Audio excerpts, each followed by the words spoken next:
नमस्कार दोस्तों, स्वागत है आप सभी का आपके अपने इस YouTube चैनल पर। आज हम लोग चतुर्थ श्रेणी कर्मचारी भर्ती 2025 के लिए महत्वपूर्ण प्रश्नों का एक मॉडल सेट पेपर लेकर आए हैं, जो आप सभी के लिए परीक्षा की दृष्टि से बहुत ही महत्वपूर्ण होने वाला है। आप लोग डेली इसी तरह की महत्वपूर्ण प्रश्नों की वीडियो चाहते हो तो आप लोग इस चैनल को सब्सक्राइब कर लें, क्योंकि इस चैनल पर आपको डेली इम्पोर्टेंट क्वेश्चन है वो वीडियोज़ में मिलेंगे डेली। इसीलिए आप इस चैनल को सब्सक्राइब कर दें और वीडियो को लाइक भी कर दें। और फोर्थ ग्रेड स्पेशल क्लास इस चैनल पर आपको देखने को मिलेगी। और इसके अलावा डेली एजुकेशनल न्यूज़ जो भी किसी भी वैकेंसी से संबंधित है आप लोगों को इन्फॉर्म कर दिया जाएगा। और परीक्षा की दृष्टि से महत्वपूर्ण जो प्रश्न उत्तर है या फिर पिछले सालों के जो पेपर हैं उनसे महत्वपूर्ण जो प्रश्न बन सकते हैं वो आपको डेली इस चैनल पर करवाए जाएंगे। आप लोग चैनल को सब्सक्राइब कर दें ताकि आपसे कोई भी वीडियो है वो मिस न होने पाए। तो चलिए आज के इस सेशन को शुरू करते हैं। पहला सवाल देखिए। पहला सवाल पूछा जा रहा है, राजस्थान की राधा किसे कहा जाता है? राजस्थान की राधा किसे कहा जाता है? तो यहाँ पर ऑप्शन देखिए, मीराबाई, रानाबाई, गौरीबाई या फिर इनमें से कोई नहीं। तो दोस्तों राजस्थान की जो राधा है वो मीराबाई को कहा जाता है। ऑप्शन नंबर ए एकदम सही उत्तर हो जाएगा। राजस्थान की राधा मीराबाई को कहा जाता है। अगला सवाल देखिए। अगला सवाल है, दादू दयाल जी के गुरु का नाम बताना है आपको। दादू दयाल जी के गुरु का नाम क्या था? तो ऑप्शन देखिए, रामानंद था या फिर हरिदास था या फिर वरदानंद था या फिर केसरी नंद था। तो दोस्तों इसमें यहाँ पर दादू दयाल जी के जो गुरु थे वो वरदानंद जी थे। ऑप्शन नंबर सी एकदम सही उत्तर हो जाएगा। इसके अलावा आपको ये भी पूछा जा सकता है कि इनका जो जन्म है वो कहाँ पर हुआ था दादू दयाल जी का? तो अहमदाबाद में इनका जन्म हुआ था। अहमदाबाद में इनका जन्म हुआ था 1544 ईस्वी के अंदर। ये भी साथ साथ ध्यान रखिए। तो दादू दयाल जी का जो गुरु थे वो थे वरदानंद। Option number C. अगला सवाल देखते हैं। अगला सवाल है, निष्कलंक संप्रदाय की स्थापना किसके द्वारा की गई? निष्कलंक की जो संप्रदाय है उसकी स्थापना है वो किसने की थी? तो ये आपसे पूछा जा रहा है। ऑप्शन देखिए, दादू दयाल जी, जम्बेश्वर जी, हरिदास जी या फिर माव जी। तो यहाँ पर निष्कलंक की जो संप्रदाय है इसकी स्थापना संत माव जी ने की थी। Option number D. इसके अलावा आपको एग्जाम में ये भी पूछा जा सकता है कि संत माव जी का जो मुख्य पूजा स्थल है वो कहाँ पर है? तो आपको सावला याद रखना है। सावला डूंगरपुर में। सावला डूंगरपुर में इनका जो मुख्य पूजा स्थल है वो स्थित है। इसके अलावा इन्होंने बेणेश्वर धाम की शुरुआत भी की थी। ये भी ध्यान रखिए, बेणेश्वर धाम की शुरुआत की थी और ये सोममई और जाखम नदियों के तट पर स्थित है। आदिवासियों का कुंभ बेणेश्वर मेले को कहा जाता है। तो एक प्रश्न से कितने सवाल है वो क्लियर हो गए हैं। तो यहाँ पर निष्कलंकी संप्रदाय की स्थापना पूछी जा रही है तो संत माव जी, ये आपको ध्यान रखना है। और इसके अलावा जम्बेश्वर जी ने विष्णुई संप्रदाय की स्थापना की थी। ये भी इम्पोर्टेंट सवाल है। आगे बढ़ते हैं, अगला सवाल देखते हैं। अगला सवाल है, निरंजनी संप्रदाय के प्रवर्तक संत हरिदास जी का जन्म कहाँ पर हुआ? एक सवाल यहाँ पर इस प्रश्न में भी बन रहा है कि निरंजनी संप्रदाय के जो प्रवर्तक है वो कौन थे? तो संत हरिदास, ये यहाँ से आप याद रखिए, संत हरिदास जी निरंजनी संप्रदाय के प्रवर्तक थे।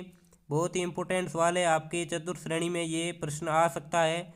आप लोग इसे ध्यान में रखिए। संत हरिदास जी निरंजनी संप्रदाय के यहाँ पर प्रवर्तक थे।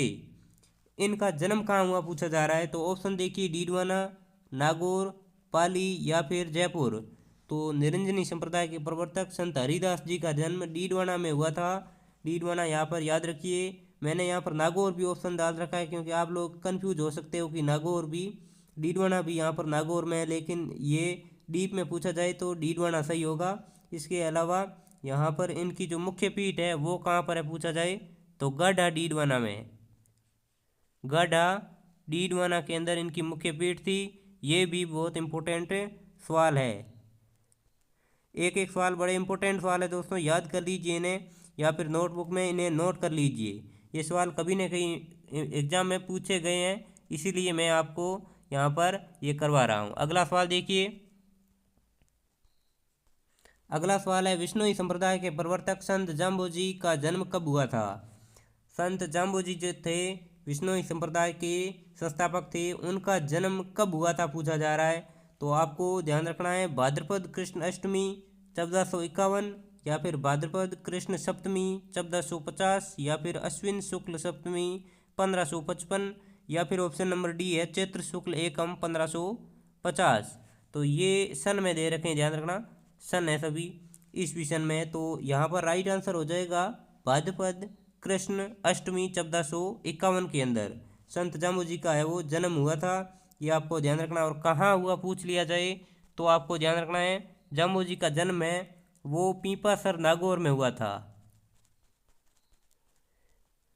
पीपासर नागौर में हुआ था। और इनके माता पिता का नाम पूछ लिया जाए तो इनके पिता थे लोहट जी पंवार, और माता का नाम था यहाँ पर हंसा देवी।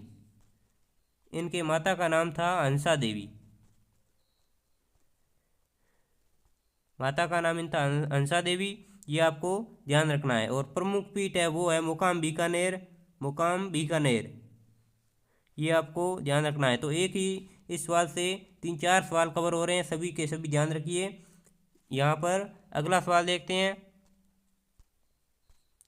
अगला सवाल है, ऊँटों के देवता और मारवाड़ में सर्वप्रथम ऊँट लाने का श्रेय किसे दिया जाता है? ऊँटों के देवता के रूप में कौन जाने जाते हैं और मारवाड़ में सर्वप्रथम ऊँट है वो लाने का श्रेय किसे दिया जाता है? यहाँ पर आपसे ये पूछा जा रहा है। तो ऑप्शन देख लीजिए। ऑप्शन ए में है रामदेव जी, बी में है देवनारायण जी, सी में है पाबू जी, और डी में है तेजा जी। तो इसमें ऊँटों के देवता के रूप में यहाँ पर पाबू जी को जाना जाता है, ये आपको ध्यान रखना है। और इसके अलावा इन्होंने मारवाड़ में है वो सर्वप्रथम ऊँट लेकर आए थे पाबू जी। इसमें ऑप्शन नंबर सी यहाँ पर सही उत्तर हो जाएगा। अगला सवाल देखिए। अगला सवाल है, जोधपुर के राठौड़ राजवंश का संस्थापक किसे माना जाता है?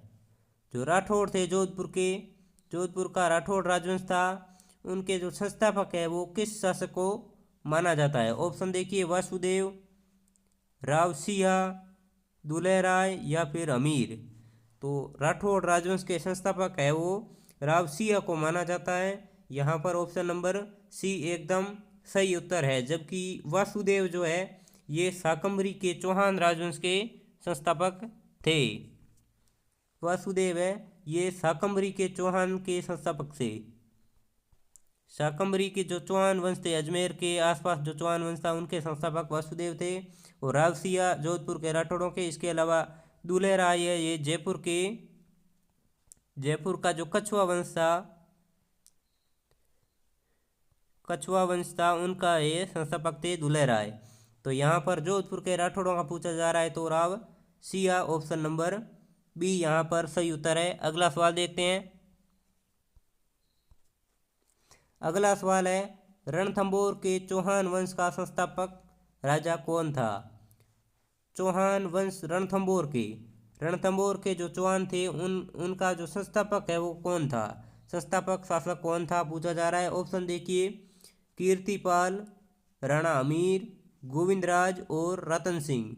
तो यहाँ पर रणथंभौर के चौहान राजवंश थे, उनके जो संस्थापक थे वो थे गोविंदराज। ऑप्शन नंबर सी एकदम सही उत्तर है। इसके अलावा कीर्तिपाल है ये जालोर के चौहान वंश के संस्थापक थे। जालोर के जो चौहान वंश थे वहाँ के जो संस्थापक थे वो थे कीर्तिपाल। ये इसमें ऑप्शन नंबर सी सही उत्तर है। अगला देखिए। अगला सवाल है, अजमेर में आना सागर झील और वराह मंदिर का निर्माण किस शासक ने करवाया था? आना सागर झील ये अजमेर में है, जबकि जो वराह मंदिर है ये पुष्कर में स्थित है। वराह मंदिर है ये पुष्कर में स्थित है। पुष्कर अजमेर में है वराह मंदिर, और आना सागर झील है ये अजमेर में है। तो पूछा जा रहा है कि इन दोनों का निर्माण है वो किस शासक ने करवाया था? तो ऑप्शन है अजय राज सिंह, महाराणा प्रताप, या फिर अर्णोराज चौहान। तो यहाँ पर आना सागर झील और वराह मंदिर का जो निर्माण है वो अर्णोराज चौहान ने करवाया था और ये अजमेर के शासक थे। अजमेर के शासक अर्णोराज चौहान ने यहाँ पर निर्माण करवाया था। ये आपको ध्यान रखना है, आना सागर झील और वराह मंदिर का निर्माण। अगला सवाल देखिए। अगला सवाल है बीकानेर के जूनागढ़ दुर्ग। जूनागढ़ दुर्ग का निर्माण किस शासक ने करवाया था? जूनागढ़ दुर्ग का निर्माण किस राजा ने करवाया था? ये ध्यान रखना है, राय सिंह, कल्याणमल, राव बीका या फिर अभय सिंह। तो बीकानेर के जूनागढ़ दुर्ग का निर्माण राय सिंह ने करवाया था। ये ऑप्शन नंबर ए सही उत्तर हो जाएगा। इसके अलावा राव बीका ने बीकानेर की स्थापना की थी। बीकानेर की स्थापना राव बीका ने की थी। तो ये थे कुछ आज के इम्पोर्टेंट सवाल। आपको डेली इसी तरह के इम्पोर्टेंट सवाल जो है चतुर्थ श्रेणी के लिए चाहिए तो आप चैनल को सब्सक्राइब कर दें और दोस्तों तक शेयर कर दें दोस्तों, क्योंकि आपको डेली इसी चैनल पर आपको 1 या 2 क्लासेज मिलेगी। डेली 2 क्लासेज मिलेगी, एक सुबह को और एक शाम को। यहाँ पर 4th ग्रेड के लिए आपको 2 क्लासें मिलेगी। आप चैनल को सब्सक्राइब कर दें। धन्यवाद।